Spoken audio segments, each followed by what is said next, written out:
Hi, Sachin. Hi, Shilpa. Hi, Lavanya. Hi, Lavanya. Hi. Lavanya, Shilpa here. Shilpa Kalyan.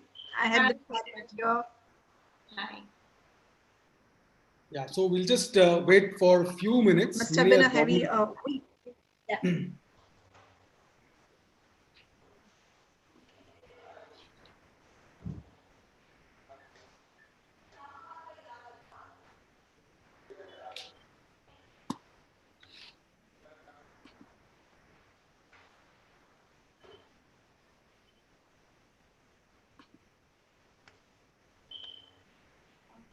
I can see some students. Yeah, just a few more minutes. Yeah. Couple of minutes, they should be joining.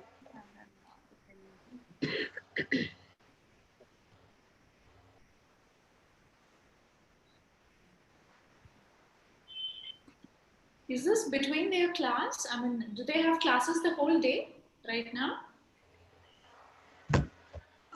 Yes, Lavanya. Usually they have classes the whole day, but 1 to 1:30 was their lunch break. So they would finish their lunch break and join. They would have had their class if not for the guest lecture. So, Oh, okay. so must have been a busy week for you last week. It is actually very busy. We had a couple of bipoles in the state Okay. also, and we had the Bihar election going on, and we are gearing up for elections in Kerala and Tamil Nadu. Okay. So, not a day's rest. Just a couple of minutes. Yeah, not a problem. I'm sure they're all trying to log in.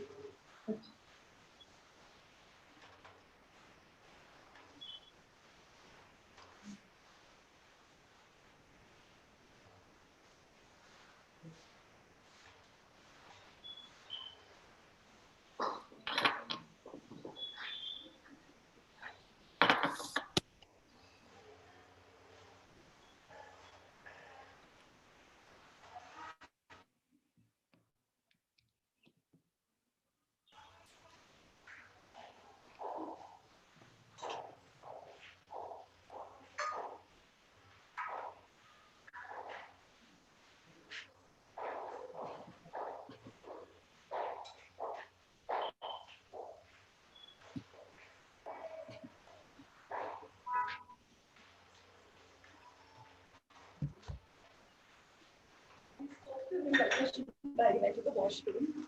We'll start this. Ishania, is she there? Ishania, are you there?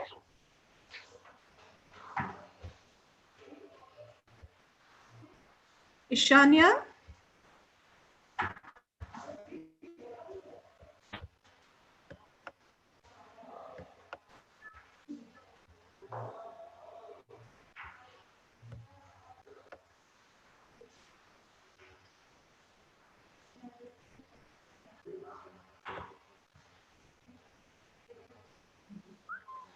Shilpa, Ishanya is still not there. Once she's on, we'll start taking live. Okay? Sorry, Sachin, tell me. Yeah? Ishanya is not live yet. Yeah, that's what I'm just trying. Just checking.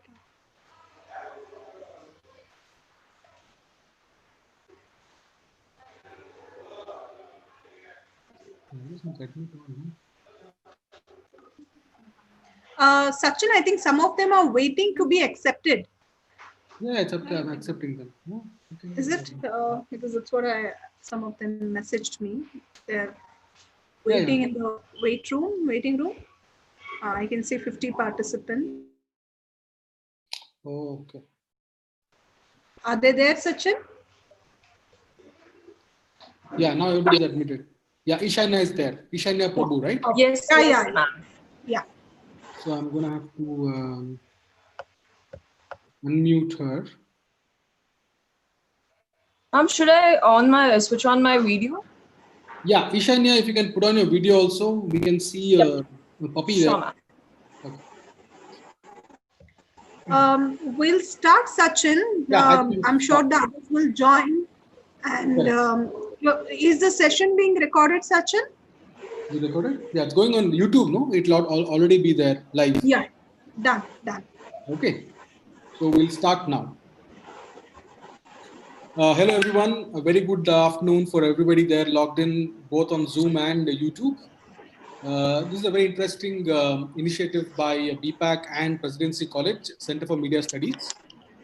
Basically, this is part of the BCAP series where BPAC Campus Ambassador Program, where we want to use this particular initiative to reach to all the educational campuses across the city and bring in some political literacy and also some media literacy. And we are very grateful to Presidency College, especially Shilpa Kalyan, Dr. Shilpa Kalyan, for helping us initiate this entire series of talks from Presidency College. And we are going to be showcasing, political leaders, civil servants, prominent personalities in the political domain, media, and public life, who are going to share their knowledge with the students and create a knowledge society. Yeah. So, Shilpa, over to you. Yeah. Thank you so much, Sachin. Guys, it's a privilege for us to have been to be associating with BPAC. This is not the first time we are with BPAC. Our association goes back to over 4-5 years, Sachin, if I'm right. Yeah. So yeah, and we've been doing a lot of events. It could be panel discussions, guest lectures, workshops, and we also propose to do a few certificate courses in the coming future. And with that in mind, we have scheduled this session, and we are grateful being with us today for being kind enough to accept our invite and be part of the session. Can we have Ishanya to introduce our guest speaker today? Ishanya? Yes, ma'am. Good afternoon, everyone. It is a great pleasure for me to introduce Ms. Lavanya Ballal on behalf of the BA Department, Presidency College. Ms. Ballal was born in Mangalore and received her college degree in Bachelor of Computer Applications from Mangalore University.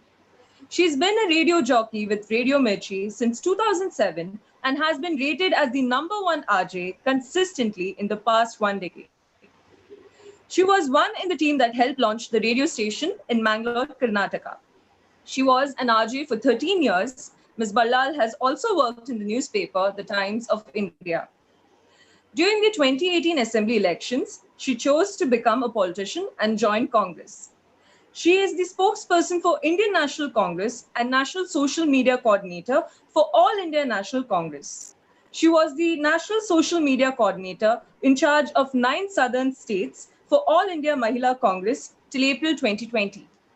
She used to work with Karnataka State Mahila Congress and conceptualized, executed, and coordinated statewide protests. She has participated in 112 national and regional debates till election date in a span of 2.5 months. As a state campaign committee member, she campaigned in 4 districts, Udupi, Coorg, Chikmagaluru, and Dakshina Kannada, working closely with the MLA candidates and party cadre.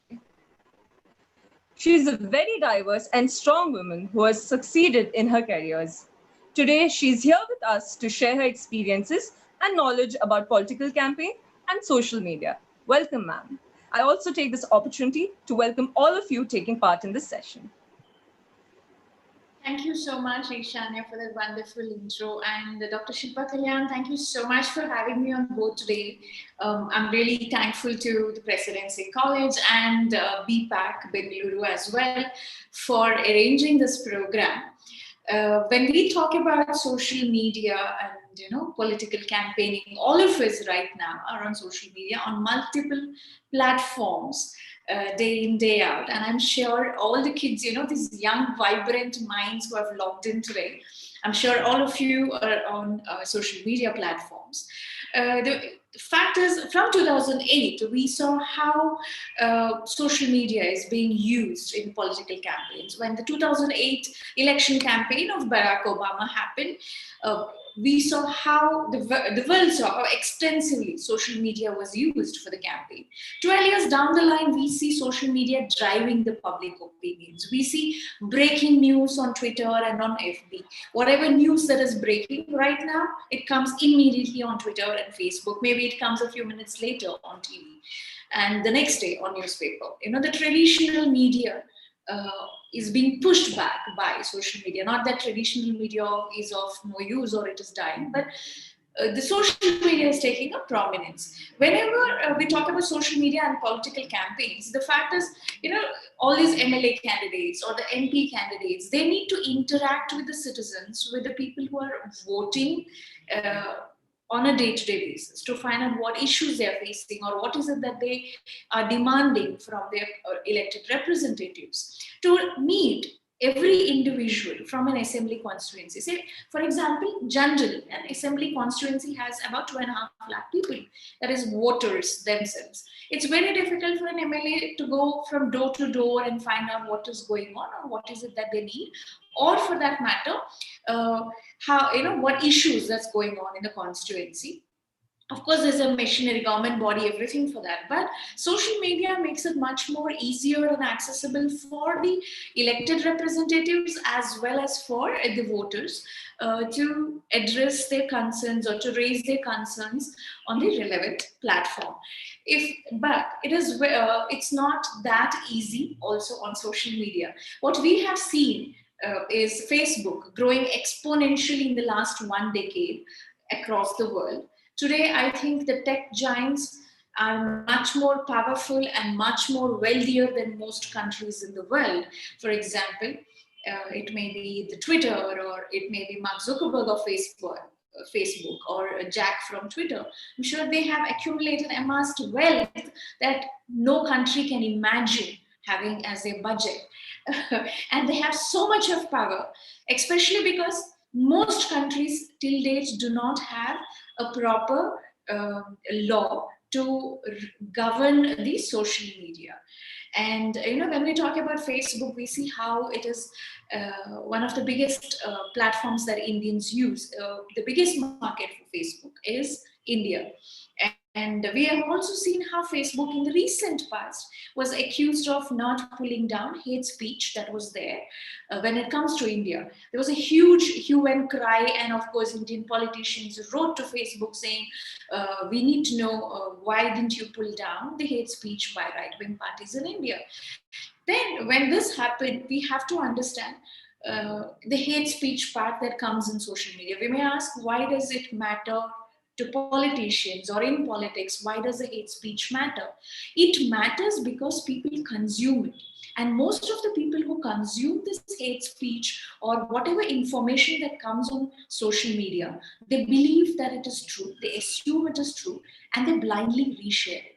Usually it is the youth who get accused of being addicted to social media, being addicted, and of course sharing a lot of stuff on social media. But we have also seen the age group between 40 to 55 maybe, or older generation. If they have access to social media, they are totally glued to social media and they reshare stuff that is on social media. I'm sure some of you might have noticed your parents being on WhatsApp or on Facebook, and you would have seen how they consume it and they share it. I have personally seen it in my mother's WhatsApp group. So she has a school WhatsApp group, and the kind of stuff that gets shared there, sometimes it is ridiculous. But all of this information that comes there, at certain point of time, it shapes the way we think about certain issues, and how when we go for voting, we may decide which person that we will vote for. Be it whichever party. For example, in the US, it may be Democrat or a Republican. As an example, I'm talking about this. It may shape a voter's mind that he wants to vote for a Republican or for a Democrat candidate, based on what he's consumed on social media in the recent past or in the past few years. The same thing that happens in India too. When we go and decide to vote for someone, it's generally because we have heard so much about them. Even though on a day-to-day basis, we may not interact with politicians on a daily basis. We know a lot about our politicians through media. and through social media right now. So see, if you look at 2018 in India, which was a very tough year for our nation in terms of safety.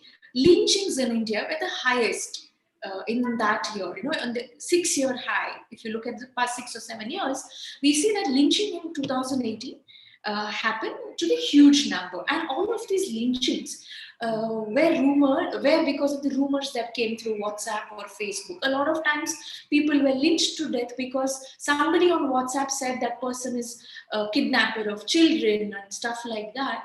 And innocent people were lynched, especially in 2018. In a couple of months, we saw 16 people being lynched to death blindly because of the resharing that happened on social media. Why does that happen? I mean, what happens is, see, when these incidents which concern our safety happens, we automatically start blaming the government, whichever is ruling, saying you're not keeping us safe, law and order is not good, and all of that happens, right? In India, when we look at social media, the urban consumers are much more than the rural consumers. But among the rural consumers, whoever has access to social media, they are your group of people who are dedicated source of people who will be accessing, consuming whatever you put out on social media very strongly. They will believe it, they will not fact check it comparatively, because their access is, it's like one target group sitting there, and they're being bombarded by different kinds of news. And if we look at this, that's where Indian government, for example, in 2018, what they did was they turned to WhatsApp and they said, you need to check this. You need, there needs to be a technological fix, is what the Indian government demanded from the WhatsApp, because there was so much of violence that was happening in India, and this violence basically stemmed from the news that we would see on WhatsApp. And then, for example, in 2020, I don't know how many of you have heard about the Palghar lynching that happened. 2 sadhus were lynched, and then somebody got blamed. One community got blamed, and one particular political party got blamed. Everything happened, but then came the news that debunked all of this myth and said, listen, this was a fight between the tribals of that area, and the sadhus they assumed were not good people.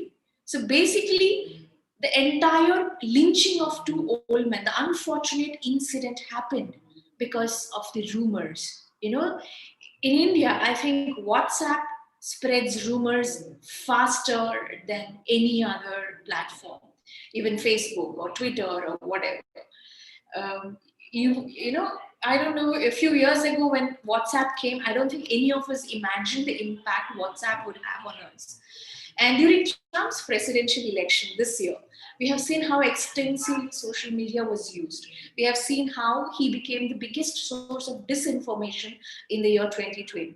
When we talk about American presidential election, we have to talk about 2016 as well, because then Russia, Vladimir Putin, actually was accused of interfering in the American election. And when they were focusing, apparently there were 2 vectors that they were focusing on. The social media campaign was twofold. One was to sow division among and distrust among the voters. There was a hack and leak operation that resulted in the theft and publication of emails and documents that was stolen from Hillary Clinton's campaign. And it was incredibly successfully done. Who did it doesn't matter right now, but it happened, and it impacted the Clinton campaign as well. And there were a lot of conspiracies and everything that happened. In India currently, we see this government which appeals to a certain kind of mindset, the victim mindset of people maybe, or certain slogans telling some people that you are not safe. In order for you to be safe, these people need to be pushed to one end of the society, or these people are responsible for you not being safety. All of this is being used. A lot of fake news that is being floated around. We see that on the political platforms happening a lot in the political social media campaign. If you look at it that way, I think we Indians, we are the pioneers when it comes to social media. Not only did we have a policy maker in FB who was working for a particular political party in India, we also have this so-called IT cell, which works 24 bar 7 in promoting the propaganda, in suppressing the facts, in twisting the historical facts and feeding it to people. It's sometimes very ridiculous if you see on Twitter or on Facebook some of the things that people talk about, and you're like, do they really believe what they're posting, or is it they're just posting it because they're paid to post it? I don't know how many of you have seen it, or noticed it, or consumed it. I'm not aware. But a lot of times what happens is a lot of fake news that is being propagated. For example, one of the most famous one that I've seen in India is Nehru, the first Prime Minister of India, and photographs with women. A lot of times when you see Nehru's photographs, when he's hugging and kissing women, most of them are his sisters or his nieces, his family members that he's seen with. But he's always portrayed as a womanizer, as a man with no morals and all of that stuff, which is very, very ridiculous. It's not only disrespectful to the first Prime Minister of India, even if he were not the Prime Minister, I think it is extremely hurtful and disrespectful to use that kind of propaganda about another person. But the shocking factor, but the true factor, what happened in India is everybody believes it to be true. There's a huge section of the society that consumes the news about Pandit Jawaharlal Nehru, that he was such and such a kind of man. So can you imagine how beautifully this campaign was executed by whichever party to show that Nehru is not a man worthy of being revered. Nehru is not a man worthy of being looked up to. That was the campaign that happened, And today, a lot of people believe that, and a lot of fake things about Gandhiji is shared. A lot of fake things about Sardar Patel is being shared, and everybody assumes, oh, if it has come from this source, then I think it must be actually true. And when you go to Facebook or anything like that, if you see any news coming from a relatively a page that which says it's neutral, maybe it is a surrogate page that the politicians use, the political parties use to reach out to their voters. It need not be like Lavanya is standing for election and she will post everything from her own pages on FB. We may be using a lot of multiple surrogate pages to propagate the idea that we want to propagate. It's very shocking or very sad that at a time, we are in the 21st century right now, we are supposed to be discussing about the future jobs that is available for us, a safe society for us to live, affordable housing and medical care, and food on our plates, not what somebody is eating, or not some lynching someone because he may have had meat that you do not agree with in his fridge. That's very shocking, and that's very sad that is happening not just in India, it happens across the world. For example, when the Black Lives Matter campaign happened in the US, most of it was on social media, the gathering of the people or putting people together. All of that happened because of the coordination on social media. For example, this Arab Spring that happened across the Arabian countries was because of one fruit seller's death. I don't know how many of you are aware of the Arab Spring. It happened with one fruit seller in Tunisia. Tunisia is known for its corruption, and he was trying to set up a small, shop outside the mosque on one Friday, and the cop walks up to him and demands the bribe, and he's not able to pay the bribe. So she takes away all his fruit produce, and then she slaps him and spits on his face. He goes to the city hall to get justice, to complain about her. What happens is that he's ignored in the city hall. He comes out and he immolates himself to death. If it was traditional media, then maybe the news would have made news only in Tunisia. What happened was Tunisian media was strictly controlled by their ruler there, authoritarian ruler, and the news was not even aired in the TV channels and in the media. What happened was a couple of his friends, they started going live on Facebook, and that's how the world realized this is what is happening in Tunisia, and that's where the Arab Spring started from. Or for example, let's look at what happened in Hong Kong last year, where there was so much of restriction, there's so much of curfew, and there was so much of censorship happening by the government when the protest was going on. They used app just like Twitter. It's called Sino Vivo. They used that to gather people for their protests, and in just 4 days, about 1.3 million tweets were tweeted about the protest. And they also used apps where they didn't have to use Wi-Fi and internet. They used Bluetooth to pass on messages. Meanwhile, the government blocked Instagram, news channels and newspapers was not carrying news about the protest. And Sino Weibo, like I said, a Twitter-like platform, there also, though there was tweets and messages happening about the protest, a lot of messages was being blocked. Searches like Occupy Central or Hong Kong protest was being censored, and people were detained for expressing their opinions online. Not only that, there were cameras. Of course, nowadays you see most developed countries or most cities do have a lot of cameras. Even in India, we have a lot of cameras. You jump a signal, and then the ticket comes to your house, the traffic ticket. So the same way, what happened there was a lot of people, a lot of protesters were tracked because of those cameras. So people started covering themselves up as well.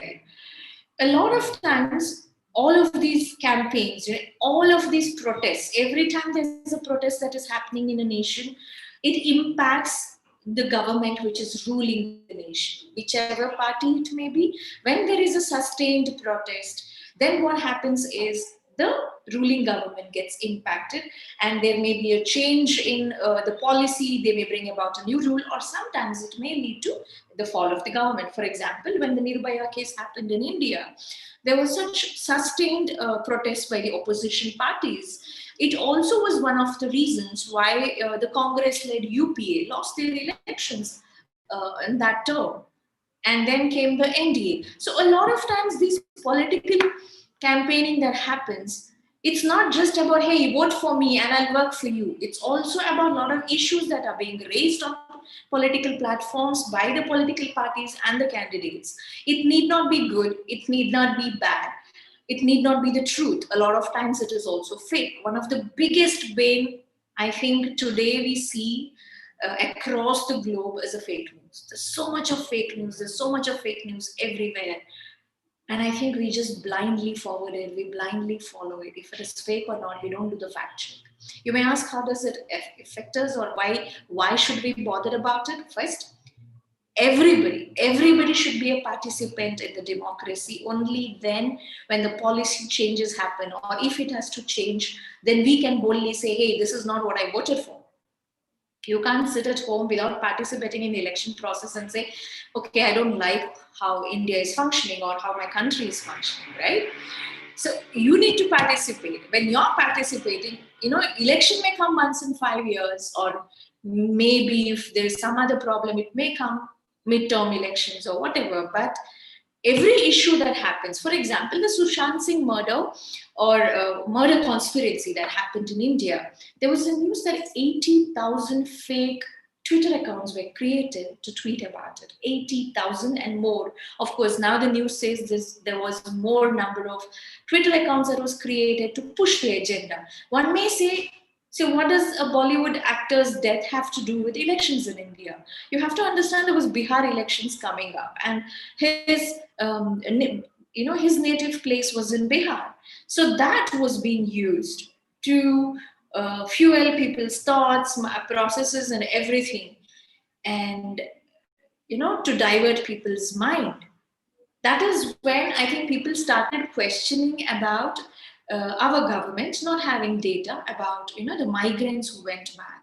A lot of migrant crises that happened this year in India when they were walking back home, I think if it wasn't for the social media, a lot of it I think wouldn't even have been raised by mainstream media. Not that they didn't make an effort, but they wouldn't have been able to cover as much of the atrocity or as much of the humanitarian crisis that happened as social media was able to do. So every time we are using social media, though we would love to believe that we are using it responsibly, we are using it for the greater good of the nation. I'm sure all of you have watched the social media. What was that program that had come a few weeks ago? The Social Dilemma. You would have watched it. Everybody, I think, when they start off, they believe they're doing it for the good, the greater good. But how it ends up is a different issue. How we use social media is a different issue. Not always the social media is used for the good. Most of the times now in politics, basically, when we are campaigning, we see this a lot.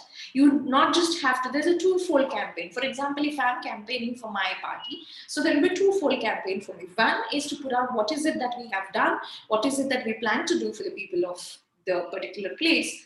The other one is debunking the myth or the false propaganda that the opposition keeps throwing at us. You know, I may be saying from my point of view, I'm sure my counterpart from the other side would be saying the same thing. A huge amount of our effort goes into, debunking a lot of fake news. A lot of our energy, time is spent on saying, no, this is a lie. The actual fact is this. And I think Indians have pioneered the art of editing videos.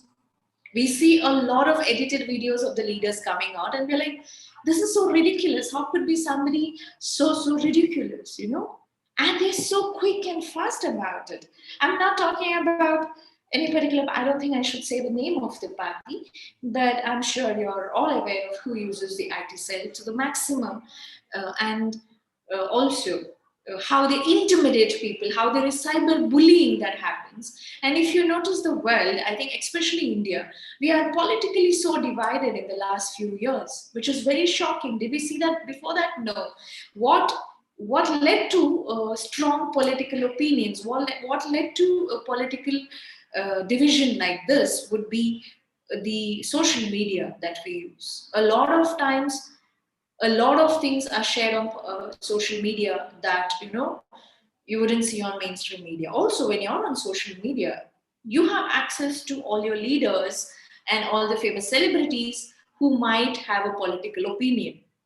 For example, we may not have a day-to-day access to Prime Minister Narendra Modi ji in a conventional sense. But if there is a grouse, if there is something that you do not agree with him, on Twitter, it's just a matter of typing one tweet and posting it there and saying, I do not agree with you. The traditional media doesn't give you that access. So yes, I think all the social media platforms are here to stay for political campaigns, and political parties will use more and more and newer platforms that step in for their political campaigning. When we look at political, for example, if I have to work with my social media team, I would be looking at, okay, Instagram gives me this age group, and FB gives me this age group from this part of the world, and for me, Twitter gives me this, target group that I can communicate with, and I can take my political campaign ahead. So basically what I feel is when we are sharing stuff or when we see stuff on social media, especially when it is anything to do with policy changes or politics, please be extremely careful of what you consume and what you share, because most probably 99% of the times, the news that you hear or read on social media may not be true. It's also time that we as citizens collectively ensure that social media is being used effectively for the good of the nation. Let's not forget the billionaires like Mark Zuckerberg have unimaginable power over this world. They can shape the democracy, they can break a nation, they can subvert the democracy if they want. And the country's laws most of the times are not applicable to them because most countries till date do not have proper internet laws in place.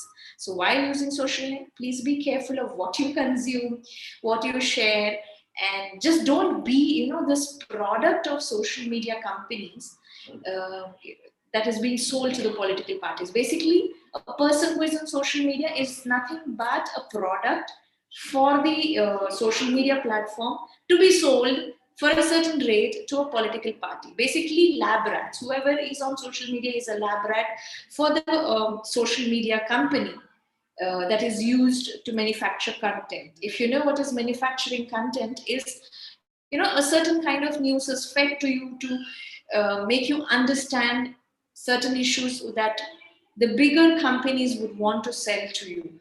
Noam Chomsky has this concept of manufacturing consent. I think all of you should watch it to understand what is manufacturing consent. So all I would like to say is, so we'll use social media to build a better life and a better society for yourself, for your family, and for your friends. I think that's when we can be responsible, and that's when we can be productive citizens of a nation. I'm sorry if I was going all over the place about media campaigning, but yes, there are a lot of examples I could give you about different media campaigns that in India also we have seen. For example, Modi ji, when he said "Ab ki baar Modi Sarkar," I think that was one campaign that clicked for people, and people blindly, went ahead with that without any questions being asked. Or, for example, when you see quite a few videos of some of the leaders that is being posted, and it looks like they are really not making any sense. That would be the edited videos that are being posted there, and 99% of the time people assume it is the truth. So when you're using social media, do check how political parties are manipulating people's minds with their different campaigns. Thank you. Dr. Shilpa Kalyan, Sachin? Yeah. Thank you, Lavanya. It was wonderful, listening to you. There are a lot of questions. And what is really important is that you've kept it so neutral and so educative. That was really nice, bringing out all facets from across parties and across the world also. I think that is what the youth of this country needs.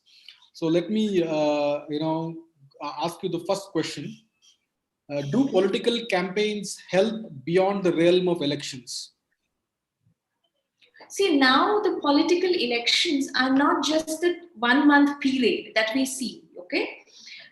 For any political party for that matter, one of the parties in India is doing it very well. They right after elections, winning or losing elections, right after that, they start their campaign for the next 5 years, saying, hey, this year I have won 100 seats. Next 5 years down the line, I should have 150 seats. So political campaigning on social media is a sustained 5-year thing that is going on, not just in India, across the globe.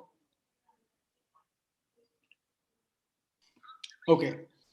There is one interesting question saying that nowadays, many people are jumping parties. Yeah. And they leave a very interesting footprint behind them. Yes. Right? At one point of time, they are through a particular ideology or a particular party or a particular issue. Now, when they jump to another,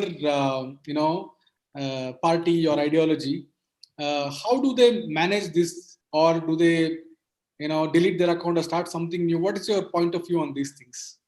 See, first of all, on a personal note, I would never change ideologies because it is who you are, what you believe in. I don't understand how people can believe in one philosophy today and change it tomorrow. It's not like changing your wardrobe, right? It is who you are, what you think, and how can you change your thinking within a day is something that I don't understand. But there are people who have done that.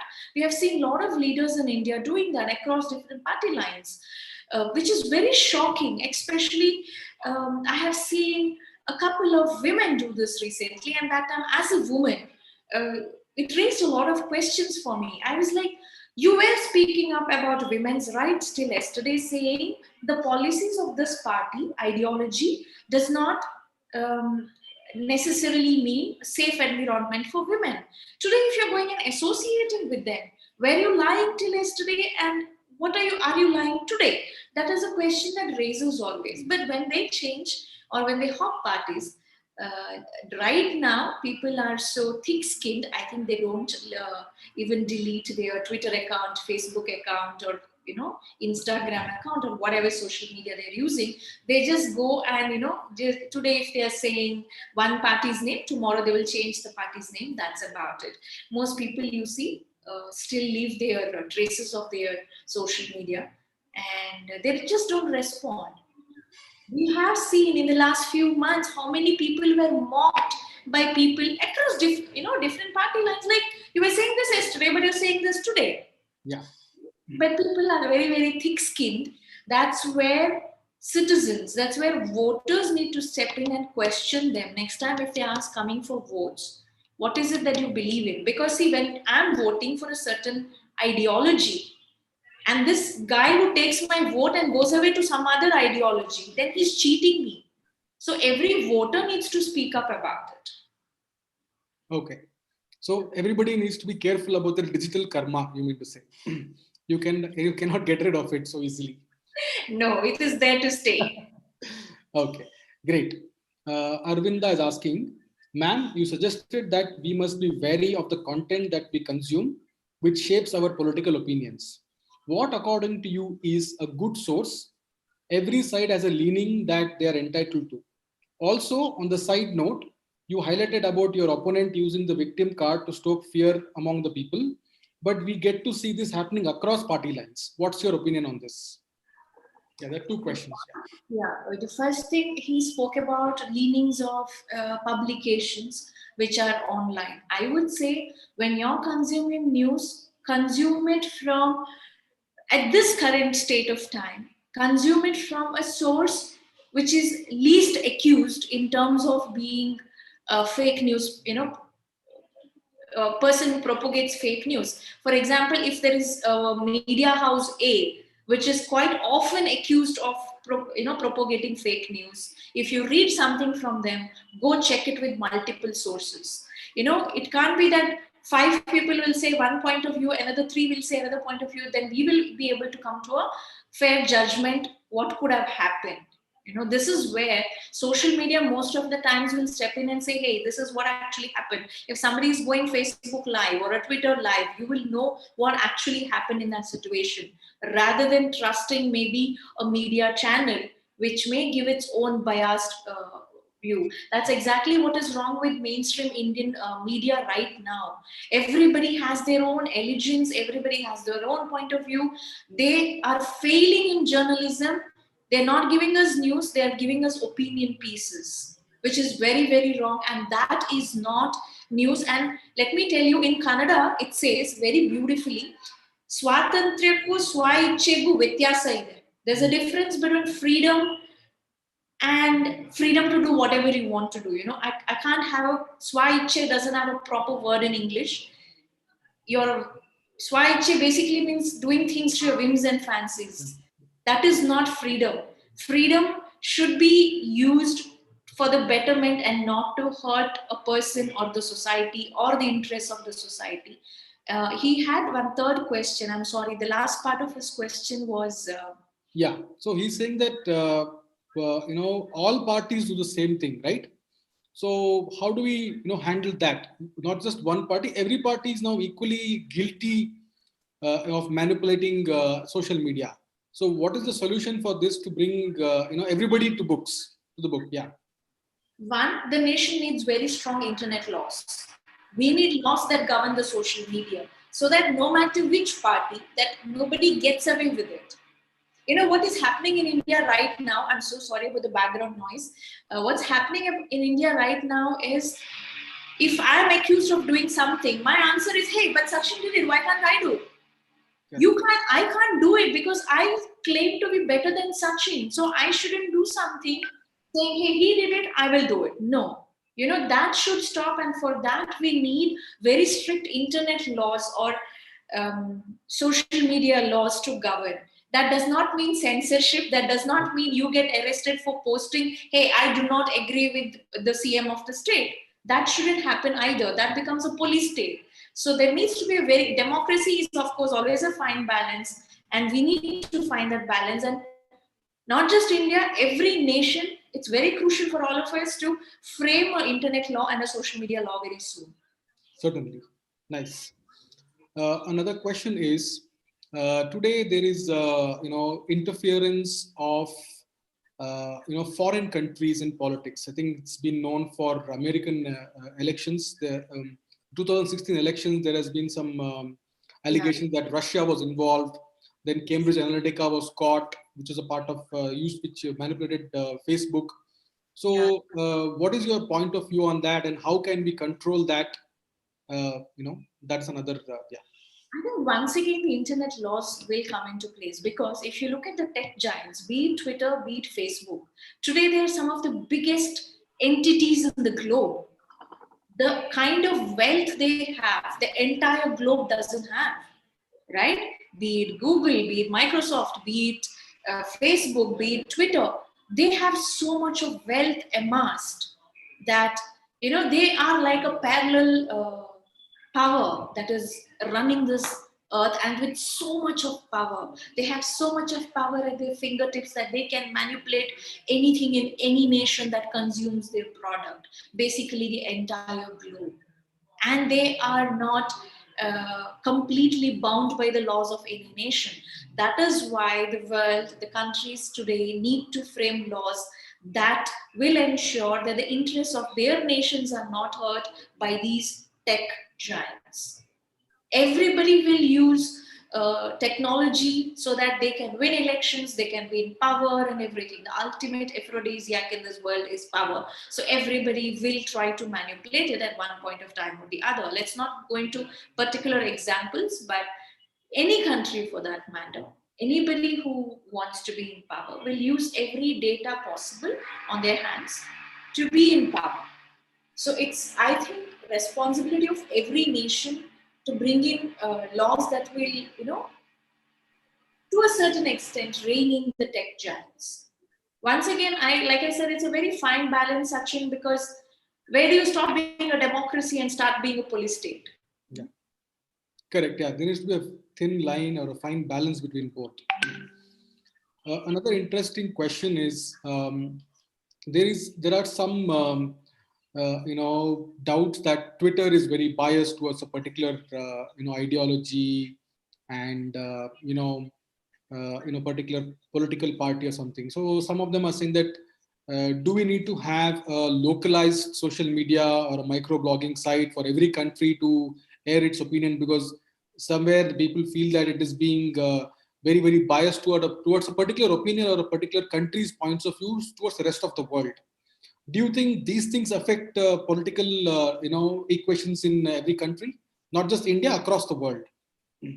Definitely. See, end of the day, if I'm running a social media site, if I'm owning a social media site, I want as much disruption as possible on that social media platform, because it means good business for me. I may believe in left, I may be a centrist, I may be a right-wing person, doesn't matter. When it comes to business, my business is more important for me than my political leanings.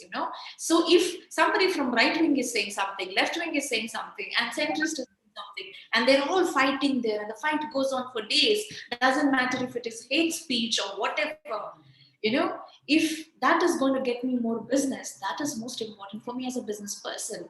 Let's be very honest. I'm sure no tech giant entity can refute the statement. For them, to keep the disruption on the platform is much more important than anything else. That's where I feel a lot of tech platforms have failed in curbing hate speech, in being tools of divisive force in breaking up democracies in a lot of nations. Yes, having our own homegrown app may help us to a certain extent. But once again, when that app becomes famous, it'll be the same question. Sino Weibo in the Far East, maybe, or what we have in Karnataka called Ku. It's a homegrown platform. If you guys have logged in, I don't know if you're logged in. It's KOO. You can tweet it in Indian languages. It's just like Twitter. It's just like Twitter. It looks like Twitter. It's got this yellow shades compared to the blues of Twitter. It looks very sunny. But once again, what we write there and how much they check the platform for hate speech or whatever depends on, once again, the business model of the app, right? That's... Yeah. So it's a double-edged sword, you're trying to say. It might still, after a point of time.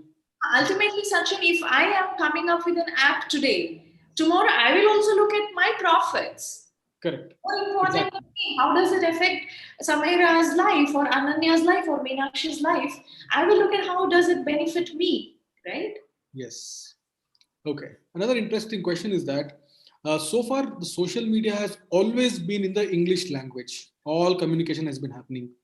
Now, recently we have seen they started interacting in regional language. How important is regional language communication in political campaigning or political messaging also? The world may speak English language more than, why do we use English language more in political campaigns is because, for example, if I'm sitting in Karnataka and writing in Kannada, my Kannadiga audience will understand what I'm writing in Kannada. But I want this message to reach across different regions of India. We have different languages. So one language that if most Indians may understand would be English. So my communication would be in English. But yes, it is very, very crucial to have our mother tongue or our local language or the spoken language of that particular region. Because ultimately people think and vote and issues that concern, it comes up in the language. Also, this brings about the bigger issue of language imposition. That's a battle we all of us are fighting. It raises that question as well. But yes, communication in local language is equally important. Not just in English, but any language of the state is very important. Okay. Also, one question is that can you share one incident in your current position which was very challenging? In terms of political campaign, you mean? Yes, yeah. Every political campaign is a challenge because my attempt is, if I'm trying to say something, I need to know people are understanding this is what we are trying to tell you, that this is what we have done and this is what my competition has not done. It brings a lot of challenges. I wouldn't say I had challenges in my political campaign, but as a woman with political opinion, they generally, what I've seen is Indian, at least, let me not comment about other countries, I'm not aware of other countries, but in India, the patriarchal mindset does not accept women with political opinions, need not be strong political opinions. The patriarchal mindset, I'm not saying just the men, the patriarchal mindset applies to women as well. It does not like women with political opinions.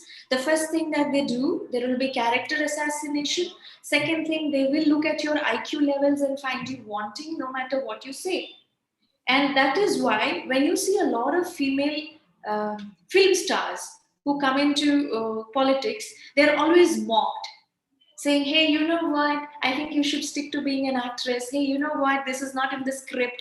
It happens across the party lines. So it's a very crucial battle, not just for me, for all women across all party lines in India right now, to fight that patriarchal mindset and say, listen, I have an opinion and it matters because we are 50% of the population. Yeah. Okay.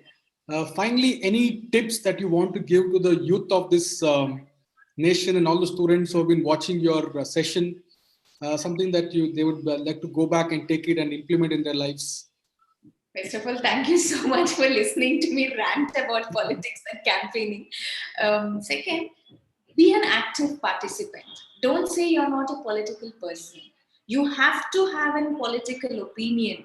You may not be very vocal about it, but have an opinion, because whatever decision government takes today will impact your life, will impact the life of your children in future and the future generations. So do not say you're not political, I don't care, I don't understand politics. No, understand politics, because people who sit there in power are making decisions that will have a huge impact on your lives.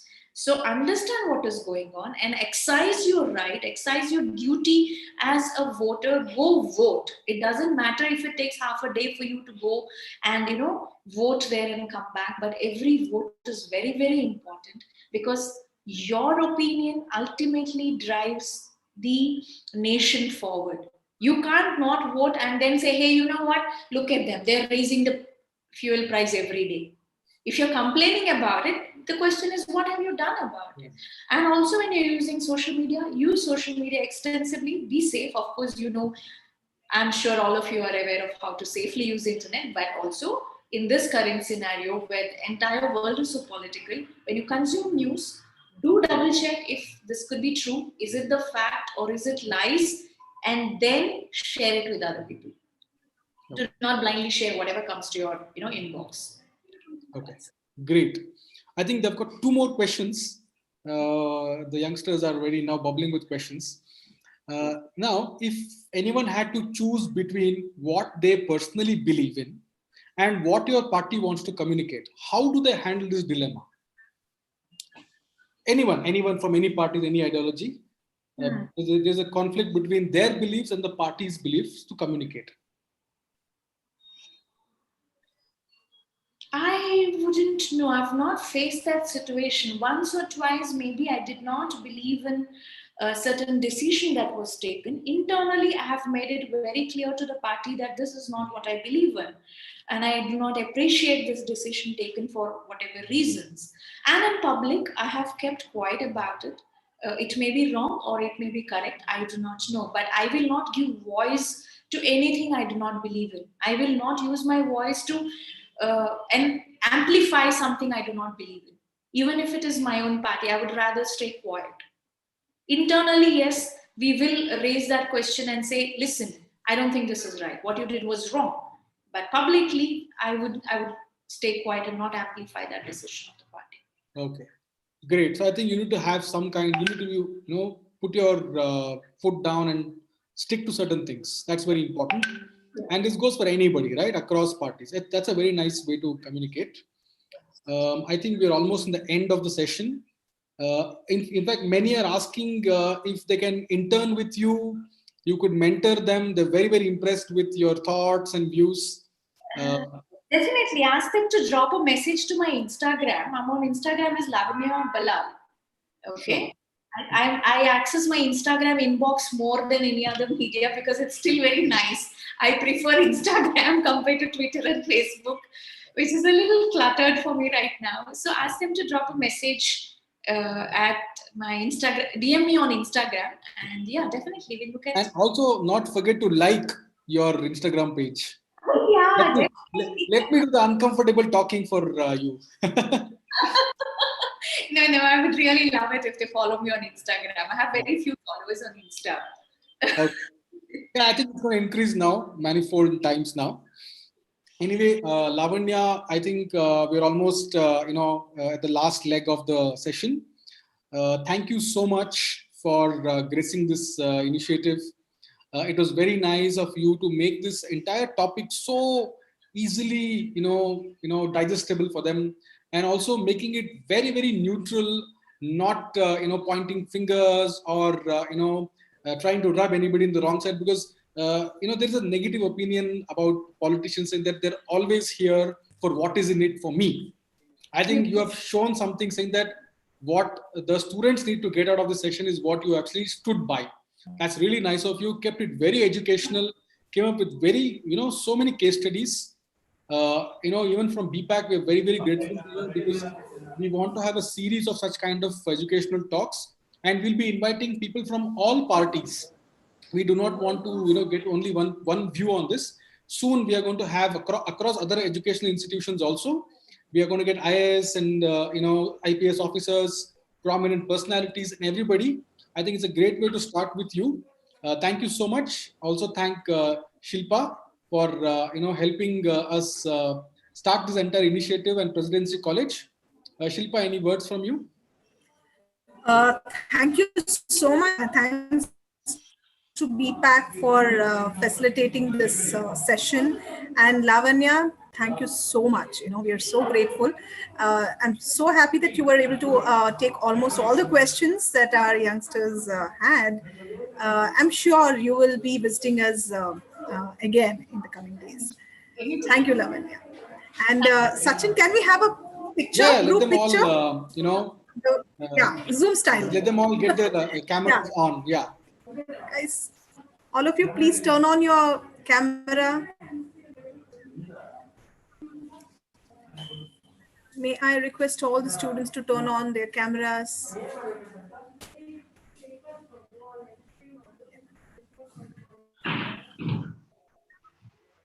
So we have instances where students are logging in jointly also. So the numbers. So you're taking the picture, right, from your desk? I'll be taking. Are you also taking? No, I don't know. One second. Let me.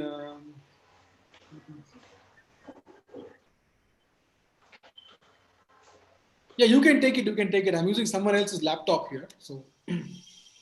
Yeah. Then I'll take. It's fine. Yeah. Cheese. Say cheese, guys. Smile.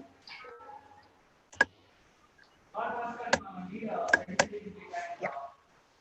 Guess we are done. Yeah. Thank you. Thank you. Thank you all. Thank you all. Thank you, Lavanya. Thank you, Lavanya. Yeah.